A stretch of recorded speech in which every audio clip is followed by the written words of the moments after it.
Welcome everybody to the live. It is Tuesday, and we are about to get into some discussing grace or discussing the gospel. And as you're probably looking at the screen, going, "Well, Joan doesn't look like this. This must be the younger version of Joan," but no, it's not. It's actually Brooke from Faith and 20. Brooke, thanks so much for joining me for the next 30 minutes and discussing grace. I'm glad to have you aboard. I feel like I have big shoes to fill here. Like I'm filling in for Oprah or something. And you know what, Joan would say otherwise because she's such a meek and mild person, but it doesn't matter. She's in Florida on the beach Oh, enjoying sun, and I told her, I said, well, I guess I'll have to lay you off and pick a suitable replacement.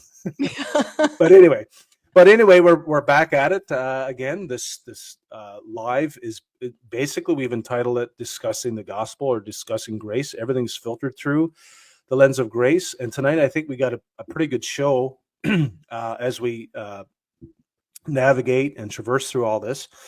But as last week, Joan and I started a before and after the life of Paul, and it was pretty intriguing just to read Paul's commencement, like how where it picks up in Acts 7. Paul is there on the scene. He's giving consent to the death of Stephen, right? He's there, he's supporting it. And then, of course, he begins this vicious campaign against Christians on his way to Damascus. And we just talked a little bit about that. But tonight, where I want to fall is so funny because Brooke and I kind of agreed on this without even talking, but like summarizing Paul's life. And me and Brooke were conversing just before we went live. A lot of people don't understand that Paul was a very intriguing individual. Like, he was very smart, very educational, and of course his background speaks for itself. But I sometimes see that people, when they're looking at the history, specifically Paul, they get almost like bored of it. Oh, this history stuff, I don't need to know that. I just need to know what's in Scripture. Yes, that's good and okay, but it's not all of it. There's a historical backdrop about Paul that I think when we get to know the intricate pieces of who he was and what made him, well, can we say that, Brooke? What made him tick? yeah, Is that a good absolutely. way? Yeah. What made him tick? Then we get a greater appreciation for this profile and this person. Saul before the cross, Paul after he's seen Jesus.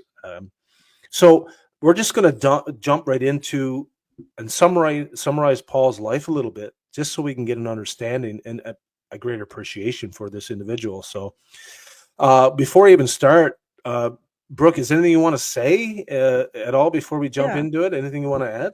Yeah, I think I know you guys sort of laid the foundation last week, like you said, but there's some really cool things that I think we can pick up on in Paul's life. Like, first off, we know that during Christ's ministry, we know the kind of people he chose, right? Like the ones who, by all societal standards, were essentially despised, like the tax collectors, the ones who were society would view as being lower than low. So it's interesting that the journey that Paul was on, society viewed him as being very high up, and he is the one Christ targeted, so he completely flipped the script, which we're used to Christ doing that.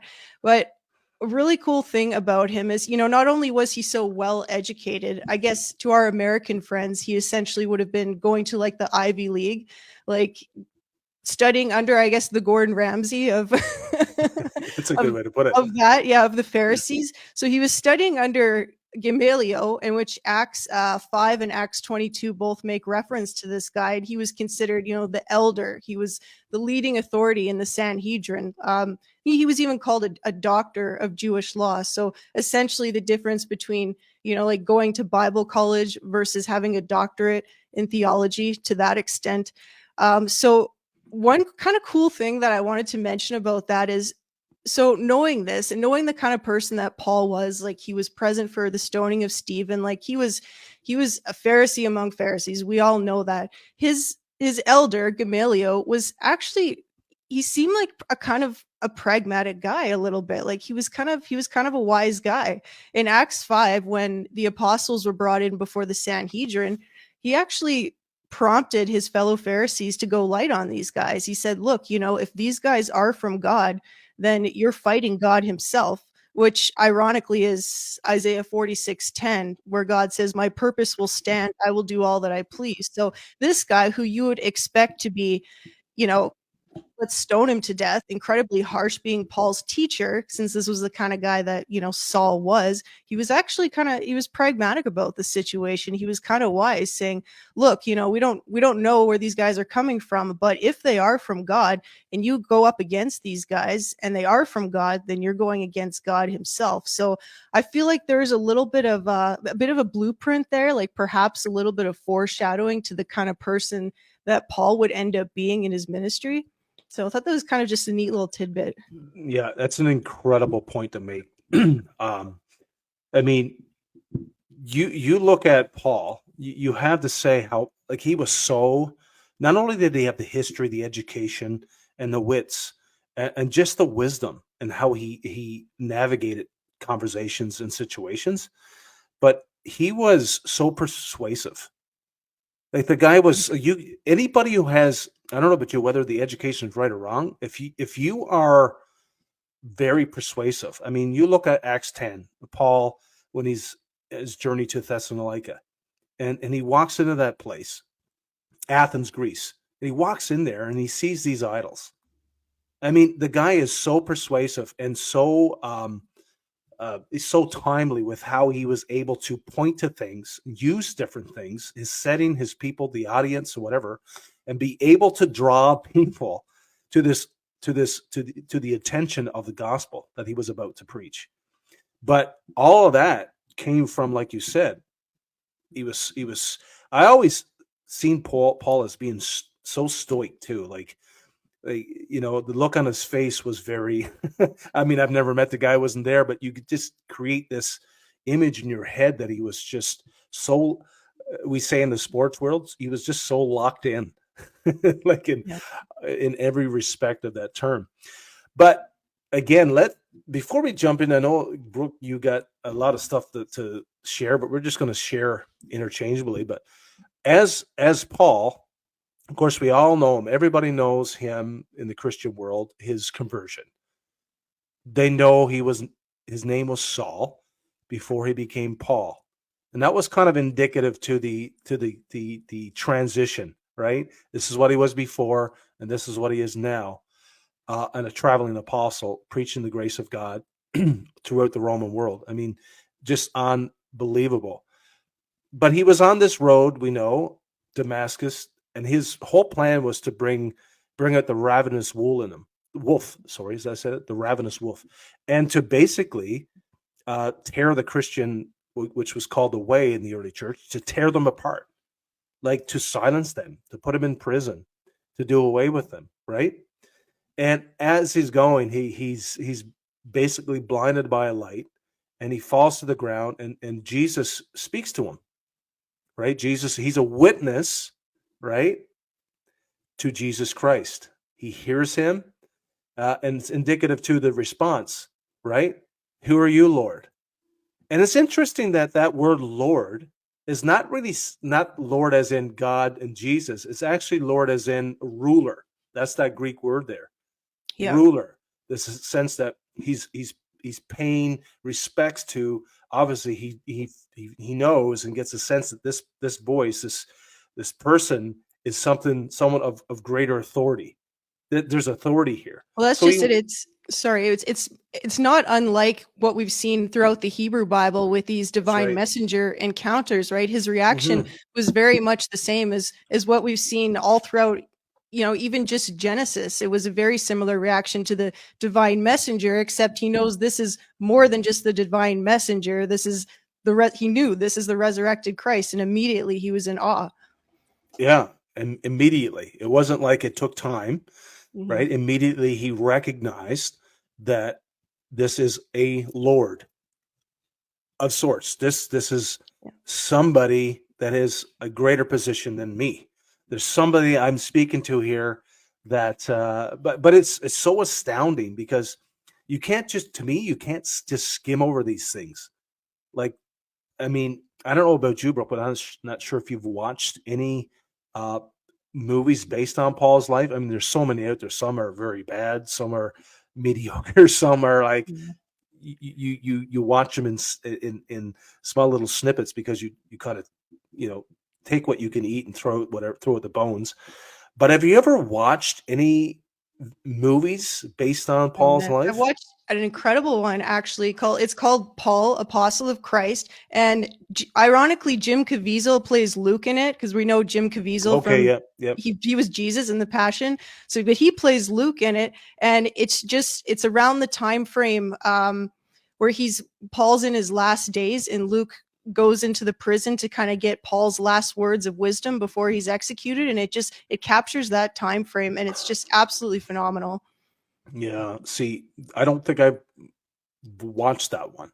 I'm gonna So send that to you. You'll love it. okay, good. Because I need to extend my library just a little bit so I can have a little more tasteful content Mhm. and content that don't cause me to reach for the power button on the remote. But again, go back to Paul.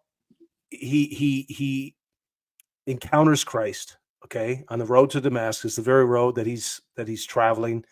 He's got permission, right? He's got the signed document that says you go and do your work, go do your thing, and of course we know what's happened. And then he's led to Ananias, which is another. I mean, I've read that so many times, and I still go back and read that whole encounter, how Ananias was involved. Anyway, he was there. Paul was cured of his blindness after a few days, and we know that was history. And then we come up to his first few years, like his first few years immediately following his conversion. Well, I wouldn't say immediately following, but because I mean he spent some years in the desert, right, in Arabia, um, and then after that he departed, which I just said, and then he returned to Damascus. He Mhm. returned to it because he was fleeing the very people that were, his circumcision party, will say, his Yeah. posse, the people that were in his corner, the people that he represented, right, the Pharisees, and he fled ahead, and he headed to Jerusalem, where I think two of the greatest events in Paul's life took place. First was when he met Barnabas, um, fellow Christian and a companion. He met Barnabas. Uh, do you remember the vision that he's seen when he was in Jerusalem? He's seen in the temple that commanded him to take the gospel to the Gentiles. Remember that? Yep. Yep. That was a pretty cool moment. If you can't, you got to read about that. That's so. These are the things that we skim over. We're like, oh, he's just in the temple. He's seen a vision. Okay, no, that was great. That was the precipice, like of how things unfolded from there. And Yeah. then That was pretty there cool. was, yeah, it was pretty cool. And then there was another assassin plot we know about when he was fleeing to Caesarea, I believe. That he ended up in, I think it was in Antioch somewhere. Again, my history. This is why I keep reading it, because I can read it so many times and still forget it. It's like brain, hold on to the information.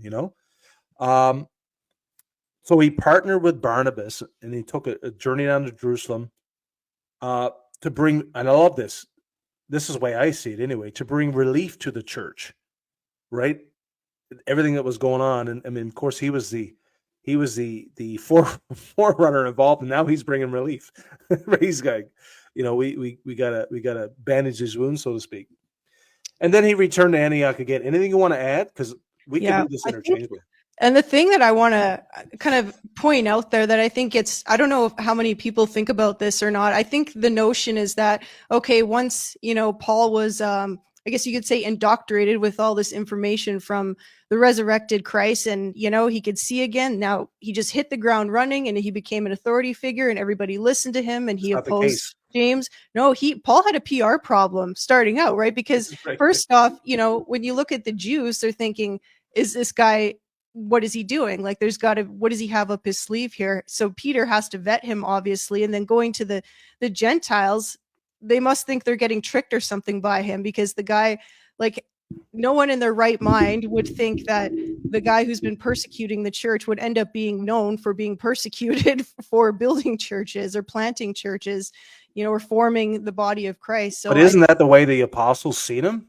That's the way yeah, they seen him. yeah, They're like, I don't know, this is the guy that was persecuting the church, and now he's one of us, basically, is what they yeah. said. So he had to work out his PR problem in the beginning, I would imagine. Oh, absolutely. I mean, he spent a lot of time there too. Anything else?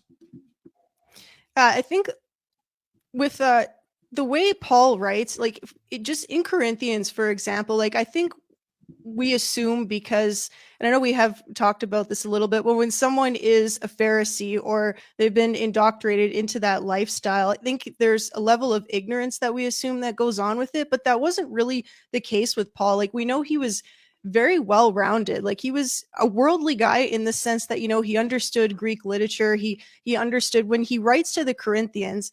And this is part of the problem with Christians superimposing themselves into the letters that Paul writes, is because Paul understood the background, like the Greco-Roman background. For example, in First Corinthians, he's talking to them about what our post-resurrection bodies Right. will be like, and he's talking about the glory of God being embodied and how Mm-hmm. we will be conformed to this. And he knows that the Corinthians will understand this sort of language because in Greek mythology, they're used to seeing their Yes. gods as being embodied. They were representative of, these beautiful athletic bodies. So Paul knew that they were going to understand that language. So it's just so he was the perfect guy for the job. He really was.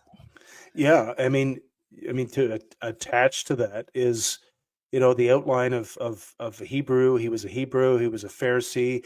I mean, he was from the tribe of Benjamin. Who, I mean, it's like, you know, not growing up as royal family, but getting adopted into them. This Benjamin clan was, it was the royal family, so to speak. These guys were Mhm. the top notch of right of their day. So, I mean, just Paul is propped up with so many credentials. Like, and it's not like he was actually trying to collect them. You know what I mean? Like you said, he's not like he was going around, I got to build up my resume in order for Jesus to use me. And to go back to what you were saying too, it's like superimposing yourself into the text. I mean, how many sermons have I heard about you got to be Paul, right? You got to be like Paul, or No, you got you to. don't want to be Paul. No, I Trust was me. going to say, I was just going to say, you don't want to be that guy. That guy was one and done. He was. It was only one guy to fill it, and God knew, and of course he pinpointed him, and the rest is history. But you have to be so careful as to who. Number one, stop calling these guys heroes. Do you think these guys would ever want to be called heroes of the faith? Yet we go to Hebrews 11, and that's all we. I mean, it's Hall of Faith, right? I mean, we preach these characters, like we should be, making Halloween costumes of them and going and acting like them. Like that's not the case. These guys were typifications. These guys were chosen for a specific mission, and yeah, are we recipients of, like Paul said, I have the burden of the saints in mind? Yeah, we're reading letters. We're reading 13 letters of the New Testament that are his handwritten because of the burden he had to speak to the saints, and someone recorded it. And here we are now reading the burden. I mean, I think you can say this with caution that through the ripple of history, I mean, we're attached to that. Like we are now reading about Paul's life, and what he said rings true for us. You know, I mean, we're the benefactors. Is that probably the better word? Yeah, Of, absolutely. of, Yeah, of it's like Veterans Day, it's like Remembrance yeah, Day. It's like thank you for our freedom. It's like flogging sounds like a lot of fun until you look up the definition and you realize what it actually is. You don't want any part of that. 2 Corinthians 11. If you want to be like Paul, well, try to complete the list and maybe add a little bit more if you want to, if you want to be the goat. Yeah. You know what I mean? But anyway, so his first missionary journey when he went to Antioch. Now I might mess this up, so you might have to jump in there and correct me if I'm messing this up. I think it was Paul and Barnabas. right, were called Yeah. in the first journey, and they set sail for Cyprus. So I'm going off memory here, um, where they met two men, and Paul preached. I think it was was it Sergius or Paulus or something like that? Oh, I can't remember. now you're getting me to stretch my memory on Yeah, that. yeah. Again, this is I'm like you, Brooke, in the sense that I love to gain information and knowledge, but not all of it sticks. Not all of it stays. But I think it was a Roman deputy who believed the gospel. Do you remember that? He was a Roman deputy. I forget, and maybe I said his name wrong. Paulus, I'm assuming Paulus. I could be wrong. Mhm. And um, that was, I guess, I'm not sure how long that was, but I won't spend a lot of time for that. But anyway, after they spent time there, they set sail and they went to Perga, Pisidian Antioch, where I think that where Paul actually preached his first evangelistic gospel message. Remember that? Yeah. That was, I mean, do you have any words to describe that evangelistic message, that gospel that first opportunity he had to preach? It's interesting. I was thinking kind of like over the way Paul changed because when he got into the ministry, I think I looked up, it was somewhere around, he was like 27 to 31 years Yep. old or something when he was Yep. called, before around the 20 years. Like, if we go back and look at the way Paul talks sort of in chronological form, like even if we go Galatians, his first book, like his zeal, like it's like any of us who are, on fire for God during our first conversion. Like, and I hate to use that language in the grace community, but you know what I mean, right? Excited. Yep. And I wrote down to him, like, was Paul a grace legalist? Like, was he a grace legalist? He was probably pretty on fire and full of zeal after this encounter with Christ. So if you just look at his terminology and the way he addresses people when he's fresh out of the gate there versus when he's, older, he's coming to the end of his life, he's even more cultured than he was 20 years prior. Like, it's such a change. Like, he's giving, almost like giving people more grace at the end of his Mhm. life than he was That's at the true. start. Although for good reason. He had good reason to be speaking to people the way he was starting out. But I think Didn't we have this conversation on Sunday about knowing your audience and how you speak to yeah. them? There, th- there's such a lot of people think, well, you got to, season your conversation with salt, right? Be graceful, and I get it. But there comes a time when there's extreme opposition, not only against you, but against the specific regime that you're up against.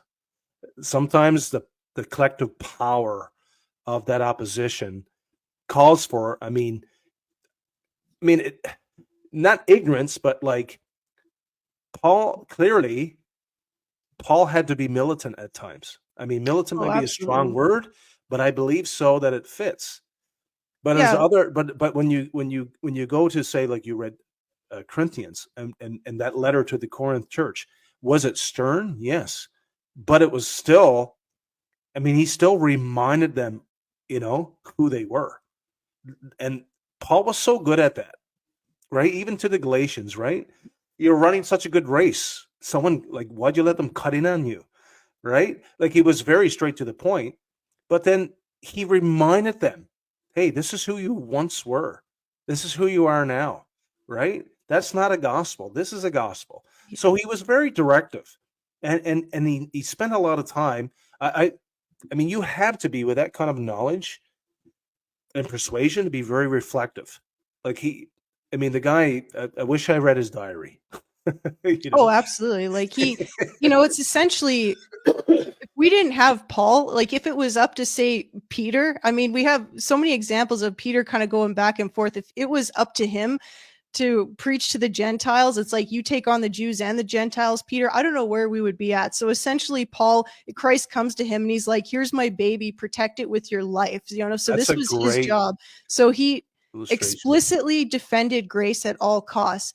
And I think going through all 13 of his letters today, I was thinking about based on the way he talks, what is most important to Paul in Galatians. I think aside from the fact that, he was young and zealous, it was the fact that people were coming in after him perverting the gospel. Like that is an absolute no-no. By the time we get to Corinthians, yeah, he's trying to correct things. He's trying to make, fatherly judgments here and help these, these spiritual infants along. But even dealing with, some of these harsh things that they were dealing with, like incest in the church and whatnot, even then it was not, he's like, we can deal with this. You guys are saints. You guys are justified. You're good. We can deal with this. Have some common sense. But when it came to, someone coming in and perverting the gospel or denying the very foundation of the church that he's trying to lay there, that's where all bets are off with Paul. You know what, Brooke? I want to circle back around, excuse me, to something you said earlier. Again, Paul's literature, the way he, the semantics, the way he talked. I mean, based on the example you just gave, like we have to understand who Paul was before. Like even go back there one more time and think through who this man was, his position, right? His mission. And then he encounters, Jesus on the road to Damascus. Now, that's different than when you grow up in a certain denominational camp and you're screaming and yelling and being militant just to preserve a denominational doctrine. That's not what Paul was doing. Yeah. You don't understand the difference there? Like Paul is defending the faith. He actually, like that, those words are actually mentioned in his letters. Defend the faith, right? Fight for the faith. But it wasn't fight for denominationalism, or fight for my sect over this sect, or fight for tongues versus fight for, you can put in whatever you want there. But when we see Paul in action, there has to be a dividing line between Saul and Paul.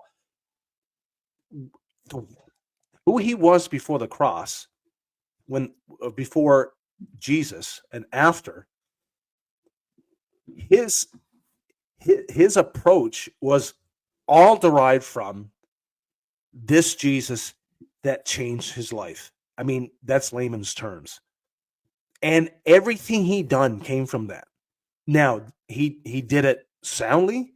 He did it with, rigor. He did it with correction. And I love what you just used there, because we don't use it in the church, Brooke, we say you sinned and now we gotta get you to go through a discipleship program, to prove to everybody you're not like that anymore. Instead of saying, hey, what'd you do that? Get some logic. Right? Like that. Like, why can't we speak like that? Like, that defies logic. This is why there's so much controversy with Paul, though, is because it's common sense, and common sense is not very common, right? So that's why. And the thing about Paul is it's so perfect, because he knew what the Gentiles were going to be up against with the Jews. Like, coming from being a Pharisee among Pharisees, he knew the sorts of issues that the Gentiles were going to have with the Jews. And there's the issue of the assumption of superiority among the Israelites, right? And how does Israel work itself out without pride? Right. So Paul had to address these things, right? And I try to give, the Second Temple Jews the benefit of the doubt here, what it must have been like for them who have the covenant, and now the Gentiles are coming in. The first thought must have been, well, of course they need to convert to Judaism if we're all going to be one in Christ here. Like, if we're Jews and we're superior, and they have this assumption of being chosen, and now the Gentiles are coming in, would the first thought maybe not have been, well, you're going to have to convert then. You're going to have to follow the circumcision and all that. So wasn't that Acts 15 though? Wasn't that the whole Jerusalem, That's the thing, is meeting? So Paul had to kind of work that out. And how do we deal with the Israelites with that pride issue that they have? So, and he knew what, makes them tick, obviously. Yeah, that's a great point. Which I think even though this was, I guess, the premeditated plan for yourself was not to go with the whole James and Paul debate, but it's so hard not to talk about it now that I mentioned Acts 15, right? Yeah. But Paul was the one. He was the ringleader that went down with the letter, so to speak, to say, okay, we've come to a conclusion, right? I mean, he's the guy that said, I'll stick my face out there. I'm willing to do it. But I'm not sure if we want to jump in. Do you want to talk about that? Because I Yeah, know, because there's a few that things. was a turning point, right? Because Yeah, that we was a can big go into conversation. there's a couple things about Paul's theology in general I wanted to bring up, and if Yep, since you brought up James, I debate back and forth James' intentions. Like, to what level was James actually ignorant? Like, did he just really believe they must have to convert in some way in order for us to be one family? Or did he have ill intentions and he didn't want to lose that hierarchy that he was in? Because, I mean, obviously, like all of them, he knew the Torah very well. of And course. James is famous, his famous faith without works business. But if he knew the Torah very well, he would have known at what point Abraham was justified. And of course, he used the Abraham and Isaac example as a deed from Abraham, and that's what justified him. But he knew the Torah very well. I think that's safe to say. So he must have Absolutely. known at what point Abraham Hmm. was actually justified. So that it makes me wonder, was James purposely changing this around and using this example so he could try and maintain some sort of authority? Like, to what level was he ignorant in all of this? I don't get it. I mean, I've wrestled and struggled with that too. His intentions. Um, I mean, I've always wondered too. Did James have? I mean, the whole eating with the Gentiles, scene, right? When all of a sudden the Pharisees show up and he decides to completely change his mind, right? Like there was this contradiction. But I'm wondering if James, like, is it safe to say that James is kind of knowing the Torah, knowing knowing the law, did he get kind of caught in the middle as to because you mean sometimes the gospel. I will just say this, and you could tell me if this is we could draw a line. But first, when I came in to grace, I mean, I was a law abider, so to speak. I was religious minded, Yeah. and I found it very hard to let that go simply because of the audience that may throw me under the bus. Because I didn't, should I go this way? Should I go that way? And it was very hard because there was a reputation on the line, so to speak. Do you think at some point that James struggled with that? Struggling with, even though he knew all this stuff, struggling with letting that go? Because I mean, he was Oh, absolutely. I right. believe that because we know how the human mind works. And there's even just in the churches now, like the elevated pulpit, it does appeal to the person's ego, whether they want to admit it or not, at least to a certain degree. And so I think, yeah, he absolutely Multitudes. had a hard time letting that go. And so James first says, okay, well, all right, Paul, they don't have to get circumcised, but Yeah. just tell them they still have to follow some Oh, well, dietary restrictions. church, yeah. And if they're going to be part of this whole family, then they can't come in the temple, but maybe they can just hang out outside of the synagogue and Yep, then yep. hear the law. Like, just all I of these. know, I He's trying know. to MacGyver this whole thing. He's trying to get rid of this whole thing. Yeah, he's booby trapping Yeah, it. Like, yeah, and again, like, I mean, I'm like you. I mean, I read about James, and I have a whirlwind of emotion, especially reading through James. Like that book, like Martin Luther thought that it should never have made the canon because it was so confusing, right? yeah, Not understanding that when you read through James, you come to chapter 3, I think it is, where he uses examples of the one-time belief, which is the one-time work, right? You got Rahab, right, which was a beautiful example, but she did it one time, and that's the one-time work of salvation. It wasn't, salvation by works, right? So that was a hard. Like, again, I got a feel for the guy. You want to have some sympathy for him, but back on Paul. I mean, where are we at? Where are we at now? Second missionary journey. We're about around there now. We're talking about the Jerusalem Council because that was in the journey happened. The second missionary journey happened.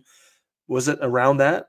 I think it was. yeah. And I Yep. think I was, I was thinking today, I wanted to try and get more of a sense of what the background was for the Jews, because I think, unfortunately, because of the Reformation's response to the Catholic Church, that's really filtered down a lot Yep. to us, and it's sort of altered the way that we as Christians see intertestamental Jews or the Second Temple Jews. I think, Right. unfortunately, that's shifted a bit, but at no point did the Jews ever think that they were saved by their own merit. Like, so I was looking into this, and the first century Jewish belief was covenantal nomism, which Yep. means they Yep. understood, right, that they were brought into the Abrahamic covenant by no means of their own, because God brought the covenant to them because he wanted to invite them to have a relationship with That's him. right. But the idea was that in order to stay in the covenant, they would need to abide by the law. So it's sort of a, our salvation is there, but in order to stay in the good graces, you have to maintain this law. So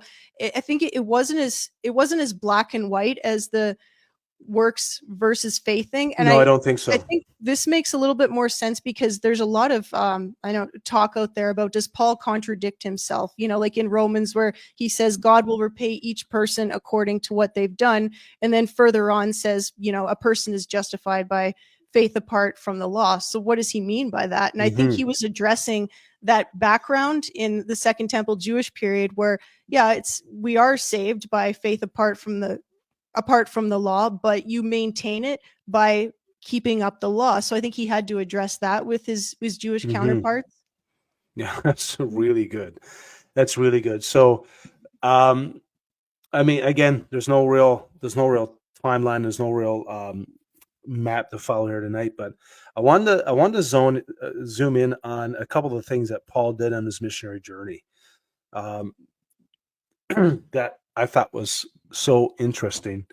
Well, of course, after Paul delivers the verdict, right, to the Jerusalem Council, that is no longer going to be bound. We're no longer bound by the law of Moses. That's basically the verdict he gave, and he delivered that verdict. And then he traveled to Macedonia, which I think Philippi. Was that Philippi? And he cast out. Remember the guy with the spirit of divination, and then he ended up prison as a result. Yeah. And I mean, depends on what story I'm talking about, but this is one of my favorite stories of the conversion of the jailer. Is just like it's so incredible. I mean, the apologetics that you can see here too. It's just like, I find it so hard sometimes to find the words to sum up just even we see a lot of things that happen to Paul. We never say I never say they were accidental. Everywhere he ended up and something happened to him, there was always some fruit that came from that. Like, it's just wonderful to see this again, like the jailer was converted. And I mean, even in his journeys, I mean, Paul was so many times, like, whether it's asked to leave a city, right, because of what he was preaching, but then there were times when the authorities changed their mind and be like, okay, you can stay and preach, right? Like, it's like, yeah, you can keep doing what you're doing as long as whatever. And there were stipulations put on him, but like, he found a way to kind of like, okay, I can fly under the radar here. I can work with this. Like, it was just it's pretty incredible. Like, it just, me, I always use the fly on the wall terminology. Like, I wish really. I could have been a fly on the wall in the prison cell, because it's like, you have to, this guy just keeps getting better and better in terms of his qualities. Like, how is he doing this? How is he talking to people in this way? And how is he able to bridge that gap? I mean, obviously we know Christ chose him for a reason, and he was the perfect guy to do it, because who could bridge that gap between Pharisees and, those who were considered dogs at that time, right? And he totally did, and he did it so eloquently. Let's talk about, do you know much about, you might help me with this too, but I think I made reference to it earlier, but Paul's Mars Hill sermon in Athens. I mean, that alone, like, I almost want to read it. Like, it's just so good. Yeah, if you want to read it, go ahead. I wouldn't mind hearing it again. Yeah, some things you just want to hear it, right? You just want to hear it again. Where are we? Paul preaches in Thessalonica, right? Let's see. While Paul was waiting for them in Athens, this is Acts 17, he was deeply troubled by all the idols he saw everywhere in the city. He went to the synagogue to reason. This is, again, like, it's a big difference between reasoning, right, and Yeah. being absolutely absent-minded, like we see Mhm. a lot of people in the church today, Yeah. right? He reasoned, and again, I think that's a good point for us. Like, we can reason with people unless they're stupid. Then I don't reason. Went to the synagogue to reason with the Jews and the God-fearing Gentiles, and he spoke daily to the public square to all who happened to be there. He also had a debate with some of the there you go. He had a debate with some Mhm. of the Epicurean and Stoic philosophers. When he told them about Jesus and his resurrection, they said, "What's this? I love this. What's this babbler trying to say with these strange ideas he's picked up?" Others said, "He seems to be preaching about some foreign gods." Then they took him to the high council of the city. "Come and tell us about this new teaching." Come and tell us about this new teaching. They It's said, interesting they didn't shut it down right I away. was They just were going a to little say, bit intrigued, right? yeah, like, so, I mean, their palate was wet, right? Because I think these people, I mean, how could you not know, you know, that there was something intriguing about what Paul was saying, right? I mean, he's either, like they said, like, he's a babbler. Like, well, this guy must be high on something, right? Yep. Maybe he's fig leaves. I don't know. And then where are we? Come and tell us. Verse 20. You are saying some rather strange things, and we want to know what it's all about. It should be explained, verse 21, that all the Athenians, as well as the foreigners in Athens, seem to spend all their time discussing the latest ideas. So we know what the philosophical ideas. So Paul, standing before the council, addressed them as follows: Men of Athens, I notice that you are very religious in every way. I mean, what poignant words to say, right? I notice. I notice. Like, even the words he uses. Um, for as I was walking along, I saw your many shrines, and one of your altars had this inscription on it. Like, talk about taking something from the culture. Yeah, there it is, right? Like, Beautiful. you gotta get to their level, right? Yeah, like, you talk about relevance. This is a great example of relevance when it comes to leading and having an opportunity to speak the gospel. Uh, the inscription, to an unknown God.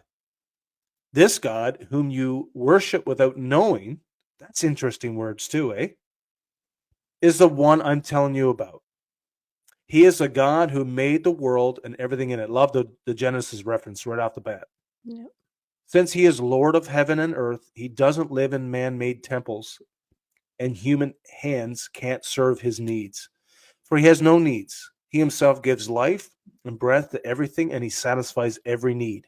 From one man, he created all nations throughout the whole earth. I wonder who he's talking about there. Excuse me. He decided beforehand when they should rise and fall of Mars Hills. Mars Hill.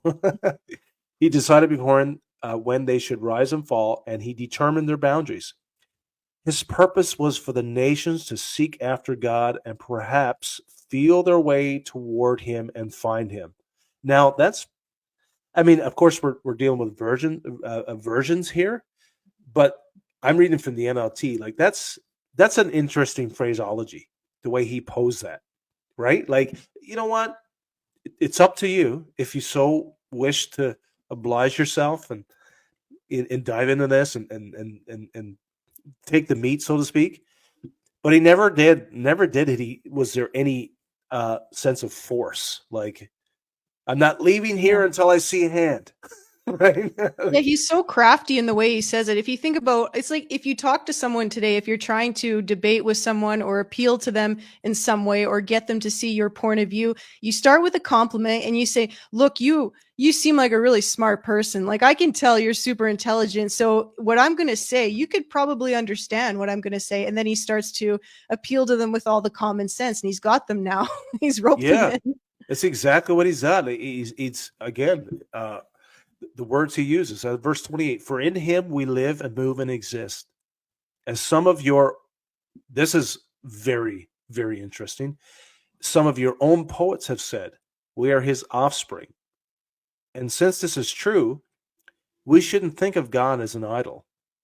designed by craftsmen from gold or silver or stone.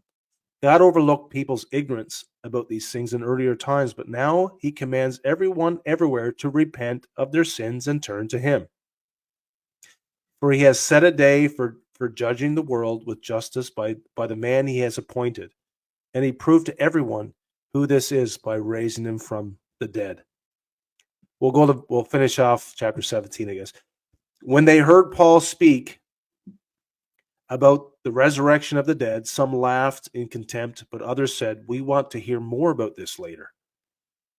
See, this is another thing too. The gospel is panoramic when we talk about it. It's right, it's panoramic.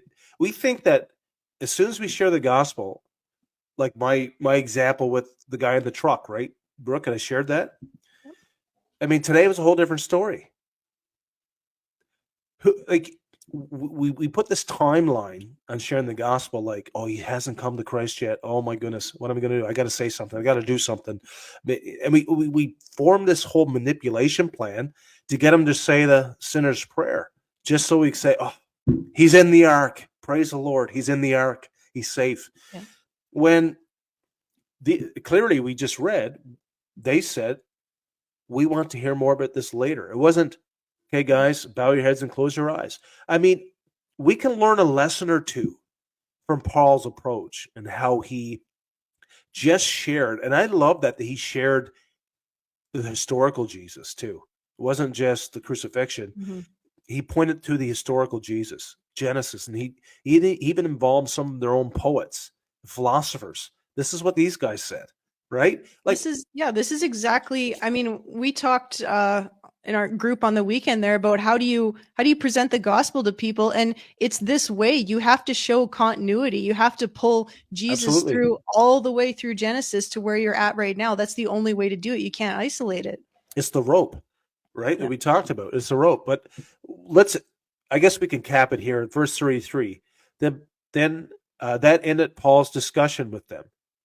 But some joined him and became believers. Some. Yeah. Some, not all. Some. Among them were, I'm not good at pronouncing words. Dionysius, is it? Is that a good attempt? Dionysius, yeah. Yeah. A member of the council, that's a big deal. A woman named Demarius and others with him. Like, I think we just got a crash course without even having to unearth any of the underpinning things. Like, Paul understood his culture. He was very eloquent. I think this flies under the radar too when it comes to eloquence.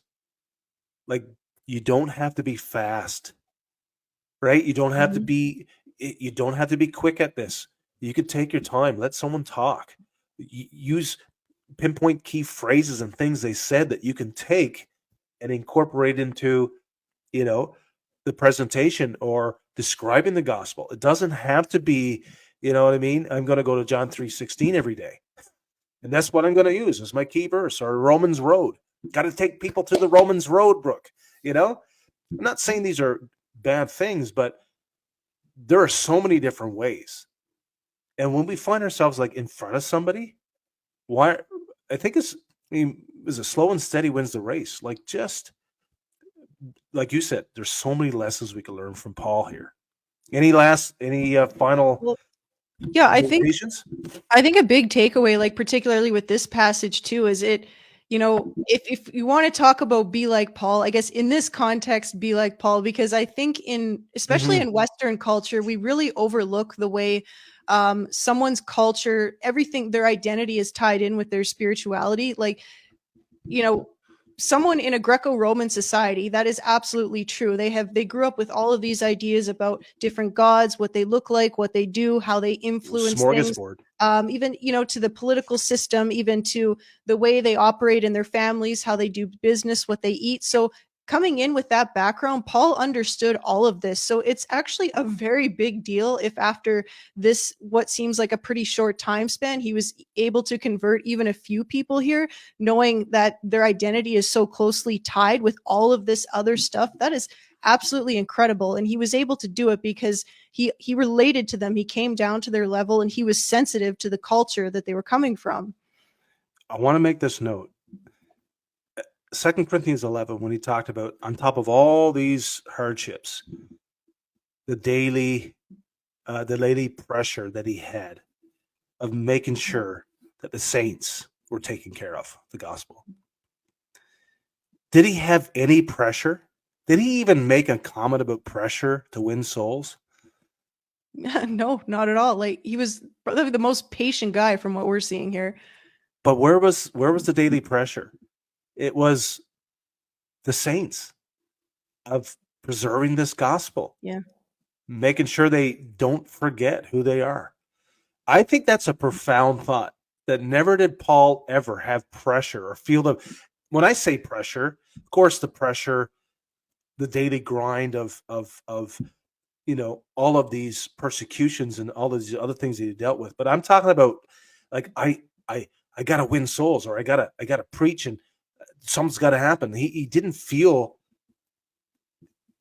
like, he didn't feel that, but he felt pressure for the saints. Like, he felt like, man, Yeah. these people. Yeah, he wasn't, a Billy Graham coming into the stadium and just like hitting people in the heartstrings and then taking off and just leaving them be. Like, he really nurtured these people. And, it's just, for any legalists out there, I want people to know that he wasn't sin focused. He helped people deal with sin, especially in their spiritual immaturity. They needed some help dealing with this stuff, but Paul's mission was to explicitly defend grace at all costs. 100 times. I said this in my last live to Joan, 100 times. Out of all the times grace is mentioned in the New Testament, Paul's responsible for 100 of them, while the other 55 are kind of scattered through the rest. Paul understood grace, and he did everything within the move of grace, I guess I can say. Yeah. But I think this is a valuable lesson for us. I think we case Paul in, and we think he's just one way, when the guy was a smorgasbord of intriguing beauty when it came to how he presented himself, but how patient he was at times. I mean, he was just like, he was putting on so many different hats, and that's a good thing. But he just knew when and where and how. I think that's one of the things the church needs to get, is the how. We have one formula, right? We got to get down to brass tacks.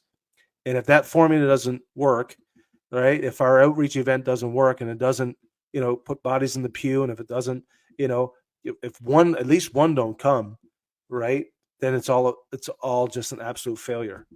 When Acts 17 shows us that that's not the case, right? It's not the case. There's no pressure to win souls.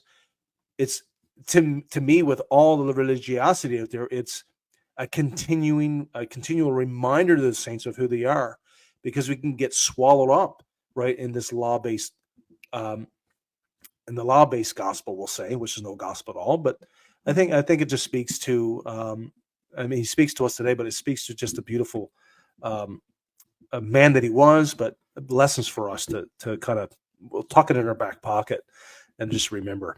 So. Yeah, doesn't it kind of break your heart when, Paul gets kind of proof texted with Paul demanded this, or Paul said women can't speak, after all of these incredible nuances and stuff we've just discussed about him in this incredibly condensed period of time, like just so much about him. And then to see people open their Bibles and just proof text that and say, well, Paul said this, and they reduce him to that, right? That's it. They rip it out of context. Yeah. They it's a misrepresentation.